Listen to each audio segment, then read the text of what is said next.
Fala galerinha, seja muito bem-vindo ao canal Criando Games, eu sou o Fred e hoje nós vamos estar dando continuidade aqui no nosso curso de C# para Unity. Nós iremos falar aí um pouquinho sobre as estruturas, ou no inglês o Struct, que é um assunto bastante importante aqui na programação orientada a objetos e também no desenvolvimento de jogos. Mas antes eu gostaria de pedir aí a sua inscrição e o seu like e não se esqueça aí de ativar o sininho para não perder nenhum conteúdo. E depois você deixa aí uma sugestão nos comentários de tema de algum conteúdo que vocês gostariam de ver aqui no canal, beleza? Então, bora lá começar a nossa aula. Então, olha só, galera, eu tô aqui com os meus scripts. Eu criei um script que eu chamei de estruturas, então bora lá abrir o nosso script. Bom, pessoal, então dentro aqui do nosso script a gente vai falar um pouquinho aí sobre as estruturas ou sobre os structs. Bom, primeiramente a gente precisa entender o que é um struct. O struct, ele é um tipo, a gente consegue armazenar aí várias informações nas nossas estruturas. Quando a gente fala em tipo, você pode pensar, por exemplo, em tipos de variáveis, como o inteiro, o tipo float, o tipo string, todos esses são tipos. Esses tipos, galera, eles são construídos aí utilizando o struct. Então daí você já tem uma noção do que a gente consegue fazer utilizando os structs, utilizando aí as nossas estruturas. A gente pode, por exemplo, criar um tipo personalizado aí pra gente, o nosso próprio tipo personalizado. E isso é bem bacana.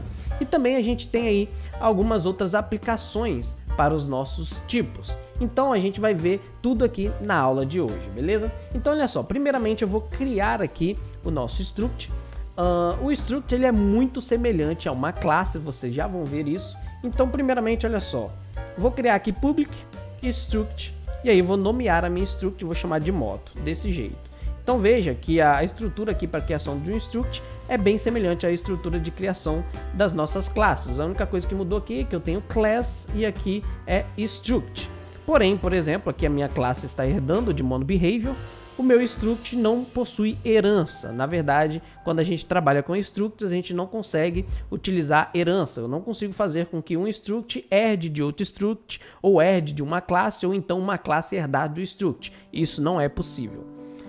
Bom, você pode pensar no struct aí como sendo uma classe simplificada. A gente tem algumas características das classes presentes no struct, porém de maneira bem simplificada.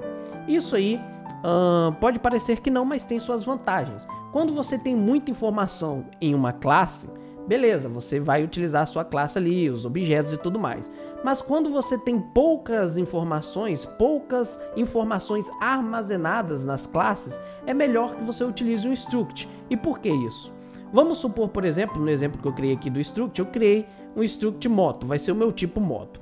Vamos supor que eu tenha um jogo, nesse meu jogo vai ter motos, porém, não vai ser possível pilotar essas motos, vai ser somente possível interagir com elas, como por exemplo ligar a moto, saber alguma informação sobre a moto, de que marca que é, algo do gênero. Isso não é tão complexo, é algo bem simples, a gente não vai interagir com a moto de forma complexa. Então, não é necessário criar uma classe para isso, é muito melhor você criar um struct, porque você vai ter poucas informações armazenadas nesse struct. Então é muito melhor você utilizar o struct. Isso porque a classe, ela gasta mais memória aí do nosso computador. Então com o struct, por exemplo, você consegue aí otimizar, porque o struct ele é mais simples. Por exemplo, o acesso a essas informações armazenadas no struct é feito diretamente, enquanto que nas classes é feito por referência. Então a gente tem por exemplo, que um tipo ele é chamado mais rápido do que, por exemplo, um objeto. Então tudo isso aí ajuda a otimizar a nossa aplicação ou jogo. Então nesse caso, nesse exemplo que eu dei, vamos supor aqui que eu tenho, por exemplo, uma variável aqui do tipo float, que é a velocidade, potência. Vou criar aqui potência. Então vamos supor que quando eu interagir com a moto lá no meu jogo, eu vou conseguir saber a potência daquela moto. Então eu vou ter aqui a minha variável potência, tá? Eu posso também ter, por exemplo, public string, e aí eu vou colocar aqui marca, a marca da minha moto. Eu posso também ter, por exemplo, métodos, tá? Dentro do struct. Então, por exemplo, eu posso vir aqui e criar um método sem retorno, ligar moto, desse jeito. Então eu posso fazer a implementação do meu método. Opa, coloquei ponto e vírgula aqui. Isso é até importante ressaltar. Eu coloquei ponto e vírgula o ponto e vírgula do jeito que eu tinha feito ali seria um método abstrato. Eu não consigo criar elementos abstratos dentro da minha estrutura, tá, galera? Então, beleza, aqui tá o meu método criado, né, ligar moto. E aí eu poderia fazer uma implementação aqui, eu não vou fazer, né, só de exemplo. Poderia ter uma implementação para o meu método, eu poderia criar outro método aqui, desligar moto, por exemplo, e por aí vai.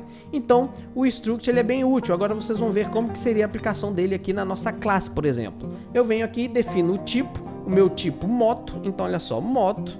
E aí eu vou nomear aqui a minha moto, como por exemplo, Falcon, desse jeito. Então, eu tenho aqui o meu tipo. Agora, o meu tipo, como eu falei, ele é carregado mais rápido que um objeto, por exemplo. Então, se eu criasse uma classe para moto, aqui eu teria que instanciar, né, essa minha classe moto. Mas aqui eu estou usando o struct, eu não preciso instanciar nada. Eu posso simplesmente vir aqui e criar o meu tipo moto. Agora, por exemplo, eu posso vir aqui no void start falar que Falcon, eu posso acessar agora todas essas informações. Então, olha só, Falcon.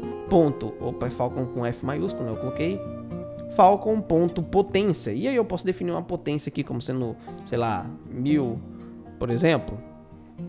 Aqui dentro do void start, por exemplo, eu posso chamar aqui o meu método. Então, olha só, eu tenho aqui moto.ligar moto, por exemplo. Opa, Falcon. Falcon, que é o meu tipo, né? Falcon, que é do tipo moto, ligar moto. Então eu tenho aqui o meu método sendo usado. Eu teria a implementação dele aqui, né, no meu struct. Então, galera, nesse caso aqui que eu dei, nesse exemplo que eu dei da moto, é um exemplo aí claro da onde a gente poderia utilizar um struct. Como eu falei, a gente não teria necessidade de ter uma classe implementada para moto, porque seria tudo muito simples. Então a gente poderia utilizar um struct, criar um tipo moto, e aí a gente pode fazer aqui as implementações que a gente desejar, né? O struct, ele é muito bom também de ser utilizado quando o nosso struct, no caso, a gente não vai ter muitas modificações. A gente não vai precisar ficar fazendo modificação nesse struct toda hora. Porque as classes é mais fácil da gente poder modificar. O struct, às vezes, a gente vai utilizando porque ele é um tipo. Então, se você muda o tipo do nosso struct, pode afetar aqui em como a gente está utilizando esse tipo nas nossas classes, tá? Então, tem que estar muito atento a isso aí. Uma outra coisa que a gente pode utilizar no struct também é os construtores. São os construtores. Os construtores podem ser utilizados aqui dentro do struct, porém de uma forma diferente das classes, né? Os construtores a gente utiliza geralmente para definir valores padrões para as nossas variáveis. Porém, aqui dentro do struct a gente não consegue usar o método construtor sem parâmetros, né? Que é aquele método construtor padrão. Eu vou criar aqui para vocês verem como que funciona. Então, por exemplo, vou criar aqui o meu método construtor moto desse jeito. Opa.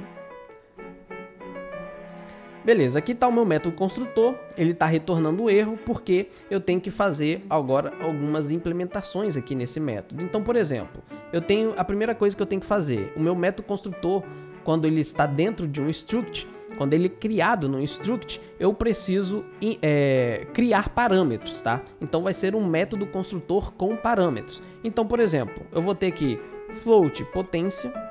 Eu vou definir esses dois valores aqui, tá? Então, float potência e, por exemplo, string marca, desse jeito. Então, agora eu venho aqui, dis.potência, vai receber a potência, vai receber o meu parâmetro. O que eu estou fazendo aqui? Lembrando aí, a gente tem aula aí passada, né, explicando o que o dis faz. Então, olha só, a minha variável potência está recebendo o parâmetro potência, beleza? Vou fazer a mesma coisa aqui com a minha variável marca. Então, dis.marca, que é a marca da minha moto, né, recebe marca. Ou seja, a minha variável marca está recebendo o parâmetro marca. Simples assim. E aí, se eu quero utilizar o meu construtor, se eu quero chamar o meu construtor, aqui eu tenho que instanciar. Então, por exemplo, eu venho aqui, eu instancio aqui a minha moto Falcon, né? No caso, eu venho aqui, moto Falcon recebe new moto. E aí, eu estou instanciando o meu struct, eu estou instanciando a minha estrutura. E aí, eu vou chamar, né? Eu vou estar chamando agora o meu método construtor. Então, eu preciso passar aqui valores. Então, por exemplo, 100, na verdade 1000, né? Que eu defini Falcon potência como sendo 1000 aqui. E a minha marca eu posso colocar Falcon, né? Chamei de Falcon, vou colocar Falcon aqui com F minúsculo. Opa, aqui como é um string, tem que ser com as aspas aqui. Beleza, então aí eu não precisaria, por exemplo, aqui eu poderia modificar depois, né? Mas eu não precisaria disso aqui, porque eu já defini lá no começo. E aí eu estaria acessando aqui, por exemplo, o meu método. Então é assim que a gente utiliza uma estrutura. Futuramente eu vou trazer vídeos aqui de como que a gente pode utilizar uma estrutura na prática, em um jogo real, beleza? Então é isso aí, espero que vocês tenham gostado desse vídeo. Se você gostou, já vai deixando seu like, se inscreva aqui no canal. E é isso aí, valeu, até a próxima, fui!